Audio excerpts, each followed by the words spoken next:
Sometimes a guy comes along that you see in high school and you know in high school that he has big time potential and he feels like he's a future NFL star. And frankly, all college football is delaying the inevitable. It's a place for a guy to go for a couple of years, ply his craft, hopefully get better, and just buy time until he's eligible to declare for the NFL draft. And Leonard Fournette was one of those guys where, similar to Adrian Peterson, you knew in high school that this dude had it factor written all over him. That college was just going to be an exercise as much as anything else in terms of don't have any catastrophic injuries and bide your time until you're eligible to declare for the draft. And that's where we're at now with Leonard Fournette. The moment has finally come from being arguably the number one recruit in his high school class, 2015 consensus All American, guy in 3 years that put up over 3,800 rushing yards, 40 touchdowns, averaged over 6 yards a carry. We've got to the moment in time where we can finally actually start to talk about where Leonard Fournette will actually go in the NFL draft. Again, that's what it felt like for 3 years. Unfortunately, he decided to go to LSU. Maybe feels like in a way he kind of wasted his college career by going there to play under Les Miles and play for the Tigers. But lo and behold, he did. And now we come to the point in time where a big name prospect at a position that's been devalued in recent years in the NFL draft. Where is he going to go? Where is he going to fit? How are teams going to view him? How are teams going to grade him? Well, that remains to be seen, but I can at least tell you how I view him and how I grade him right now, and that's what I'm setting out to do. When I look at Leonard Fournette, I see some things that really translate to me saying that this dude can be a big time feature back. He's got a great size speed combination. The first thing that stands out is that he's built like a man 6'1, 230, 235 pounds. I mean, he looks like that dude. And sometimes you could see that, sometimes it's hard to describe, but I think you can fully describe it and fully see it. He looks like the type of dude that you chisel a running back out of granite and you say, this is what we want. We want a guy like Leonard Fournette. But he's more than that. It's not just about that big size. I mean, this is a guy that really surprises you with his quickness and especially his speed. Similar to Derrick Henry coming out of Alabama, he had surprising speed for a guy. Now, granted, he was closer to tipping the scales at 250, but he could really move. Uh, Took him a little bit longer to get up to speed. Once he got up to speed, he was actually a home run threat as a back. And Leonard Fournette can get up to top speed a little bit quicker, and he has a similar level of speed to be a home run threat each and every single time he touches the ball. I think his athleticism is something that should be talked about more other than just his pure size. I think people acknowledge it, people recognize it and understand it, but it always kind of gravitates more to him being 6'1" and 230, 235 pounds and a guy that can run.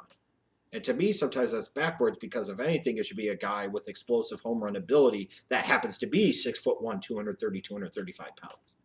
Along with that size speed combination, he's a really hard guy to tackle with arm tackles. He's a really hard guy for one guy to tackle. He can avoid tackles more than you might think for a back that big because while he doesn't have elite cutting ability, he can make subtle moves to change defenders' center of gravity, their balance, and get them off balance. But again, where he's going to make the most money in the NFL and make the most hay is by leaning forward, running through arm tackles, and picking up yards after contact. That's where his strength is going to be. That's where he's ultimately going to make or not make his money at the NFL level. He's going to be a guy that's going to be really hard to tackle between the tackles, and especially if you give him in space in the open field. Good night, Irene. I also like the fact that when you talk about the running back position, one of the most important traits I think you could have is ball security. You don't want to turn the ball over. You don't want to put the ball on the ground. And I don't see Fournette having a major problem with that at the NFL level. I don't. He's a big, strong dude. I think his fundamentals for carrying the football are very sound. So he's a guy they can rely on late in games to potentially grind down the defense in the last 4 minutes, pick up that tough first down, and hold on to the football. Not fumble it in the red zone, not fumble it in your own territory. I think he's going to be pretty reliable there. So you talk about a guy with size, great quickness and speed for that size, the ability to be a home run threat every time potentially he touches the ball. Talking about a guy that can break a lot of arm tackles, that you have to tackle either low and hope it works, or you need two or three guys to wrap them up. will get a lot of yards after initial contact, and a guy that should be able to hold on to the football and protect it at a consistent basis at the NFL level. Those are traits to absolutely love out of a running back, and they are. But as much as we talk about Fournette as being this big time kind of can't miss prospect, there are still areas, as there are with every prospect, for concern. And I have some question marks about him, things that he needs to get better at and going to improve on at the NFL level. First is vision and patience. Now, granted, because of his pure ability, because of his size and speed quickness combination, and his ability to break a lot of arm tackles, he didn't have to worry as much about patience and waiting for the hold to develop. Now, sometimes he showed a feel, especially once the play had already started, to be able to set up his blockers, but he's going to have to slow down sometimes. Now, granted, you don't want him to slow down and be tiptoeing and dancing like a Le'Veon Bell does, because that's not the strength of Fournette's game. He's the type of guy that you want to be able to see the initial hole, read and react, and go plow through it. But there are times where there's a small hole that's there, but if he made just that subtle step to slow down just a tad and allow the blocks to set up better, he could cut back to the backside and there's this huge gaping hole, or he's running straight ahead, and if he waited just a little bit more for the blockers to develop, he could cut to the right or he could cut to the left. And instead of getting the 3-yard tackle where he has to run through 3 guys, he could get the 10 or 15-yard run in the open field before he gets touched. And once again, he gets into the open field, he could be a freight train with that size and athleticism combination. Good luck to you. So he's going to have to work on that. He's going to have to work at sometimes understanding to speed up. He's going to have to slow down a little bit. Pass protection. He's a guy with that size you would hope would be able to stay in and pick up blitzers and pick up guys off of the edge. He has the size to do it. I don't think he's terrible at it. But, trying to nitpick here and find things for the guy to work on, I don't think Leonard Fournette has a ton to work on. Pass protection is an area he could get better. But I got to say, again, in the grand scheme of things, when you're talking about grading running back prospects, I think, frankly, if you're looking at potentially taking Leonard Fournette in the top 10 or top 15 or top 20, and you don't take him because you're concerned about his ability to be a pass protector, then you're doing the draft wrong any fucking ways. It's just like taking an explosive receiving threat as a tight end, but not wanting to take him at a certain spot in the draft in the first round because he's not a great run blocker. Again, that's not what you're drafting the guy for. You could develop blocking ability, or you could work around the lack of blocking ability.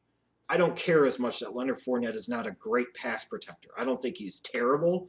I just think it's an area he could work on and improve upon. But again, it's not something I'm going to harp on anymore because, frankly, at the end of the day, who fucking cares? That's not why you're drafting Leonard Fournette potentially in the top 10. I do have some concerns about his durability, which if you're not drafting him in the top 10 because of the fact he missed several games in 2016, he's a guy that runs between the tackles in a very physical manner that could potentially lead to a string of injuries, nagging injuries down the road, on top of the fact of maybe having some real concerns about his ankle and whether he has some type of degenerative problem with his ankle. Then I could understand it. And that's going to be a serious concern. Now, I don't want to overblow it too much because he played almost every game, I believe, his freshman and sophomore year. But when you look at his junior year, when it came time to declare, this is a guy in his last season that missed several games due to injury. Now, did he miss some of those games because he was trying to protect himself at the NFL level? He had already built his name and reputation and didn't want to affect his draft stock negatively? Perhaps. That's in large part why he skipped the bowl game. But with that said, there are some concerns about his durability, and I understand those concerns because I think they are valid concerns. Now, in terms of an NFL comparison, I think the easy comparison for a lot of people has been Adrian Peterson, and frankly, I think it's kind of a lazy comparison. I get it, but I don't think it's the best comparison. I've seen 1 or 2 people reference Bo Jackson, and I mean this is no offense to Leonard Fournette, but if you put Leonard Fournette in Tecmo Bowl, he's not going to sit there and be a one-man wrecking crew and an unstoppable force and an immovable object all in one. Bo Jackson was. Bo Jackson is arguably the greatest pure physical athlete that I have ever seen. And to sit there and compare him to Leonard Fournette, I think is a bit ridiculous. That's just, Bo Jackson was literally almost a once-in-a-lifetime type of athletic talent. And Fournette is a great athlete for his size, but he's not Bo. He's just not Bo. And to sit there and suggest that he's Bo comes from somebody who clearly didn't watch Bo Jackson when he played for the Oakland Raiders. A guy that I do think is a very fair comparison for him would be somebody like Ricky Williams, good old number 34. Like to smoke that 34. People like to think about Mike Ditka trading an entire draft for him, and they like to mock Ricky Williams for some of the off the field stuff, making the kids and the marijuanas and everything else. But defending Ditka a little bit, if your success was in large part based off of Walter Payton and you thought Ricky Williams could be that type of dude, wouldn't you think about trading potentially an entire draft to go get that guy? Honestly. But when you look at Ricky Williams, this was a guy, 6'1" ish, 230, 235 pounds, could really fly, very underrated in terms of his explosiveness as an athlete, his quickness, and in particular his vertical speed as a runner, a guy that was a home run threat in theory every time he touched the ball, that could potentially be really tough to tackle with arm tackles. A guy that was a bit underrated as a pass catcher, as a receiver, and what he could do as a receiver, which I think Leonard Fournette is. Granted, he wasn't asked to run the most intricate routes. There was a lot of quick outs and flat patterns, but occasionally you see him run a wheel pattern. But this is a guy, you might not want to line him up a ton out of the slot, but I think he's a guy that is very underrated in terms of his overall receiving skills that could help keep him on the field for 3 downs at the NFL level. So when I look at Leonard Fournette, the guy that he kept reminding me of on film was Ricky Williams. And while Ricky Williams didn't have the Hall of Fame career that, frankly, he probably should have, he had a pretty good NFL career when all was said and done, and he played a long time in the league. And, you know, there are going to be a lot of first-round picks taken this year, just like there are most years, that end up busting out or crapping out or not living up to expectations. If you were able to draft a Leonard Fournette and think that he could sit there and play in the league 10-plus years and be a productive player, that's not a bad first-round pick. You know, I'll see some other people. The other comparison that I think makes some sense is Jonathan Stewart, although, again, Stewart had more bulk to him, a little bit shorter. And I think Fournette's a better pass catcher. But I can see that comparison. But for me, the guy that stands out is good old Ricky Williams. His final grade, I put him at a 91.0, which puts him on the low end of being a first-round pick. Now, at the end of this, when all is said and done and I've graded all the prospects I need to grade, will that mean that Leonard Fournette is a guy that fits in the top 5 of this draft, or the top 10, or top 15, or top 20? That remains to be seen. But I do think that Leonard Fournette is a first-round pick, unless something significant comes up where there are major concerns about his ankle and there potentially being some type of degenerative, arthritic type of condition there, or you really have concerns about whether or not it's going to hold up long-term. Even in that case, I still think he's worth a first-round pick at some point in time. Is he worth a top 5 pick? I don't know. Is he worth a top 10 pick? I don't know. But if Leonard Fournette drops past 20, then that just further validates the ridiculousness of this league and further proves that just because people are in the NFL doesn't mean they have a clue of what the fuck they're doing, doesn't mean they deserve their jobs, and they most certainly don't understand how the NFL draft works. We've been waiting 3 years for Leonard Fournette to be taken in the first round of the 2017 NFL draft, and that's ultimately where he should be taken. Whether that's by Jacksonville or the Jets or Carolina or Cleveland or Indianapolis or Baltimore or Washington, somewhere between 4 and 17 is where he should be drafted. Period. Period. That's simple. And if he's not, then teams need to have their head examined because he's worth the pick. He could come in and potentially be an offense changer. He could potentially be a team changer, helping a team to, similar to what Ezekiel Elliott did for Dallas, help them to become more of a ball control team, run clock, become a more well-balanced offense. Fournette could have some of that immediate impact. I don't grade him, obviously, as highly as Ezekiel Elliott. I don't think he has that level of impact, in part because he probably won't get into a situation where he's running behind the best line in the league. But he's a guy that could make your offensive line look better than it is. I think he's a better talent than Todd Gurley was coming out of Georgia. I think this guy is a future Pro Bowler waiting to happen.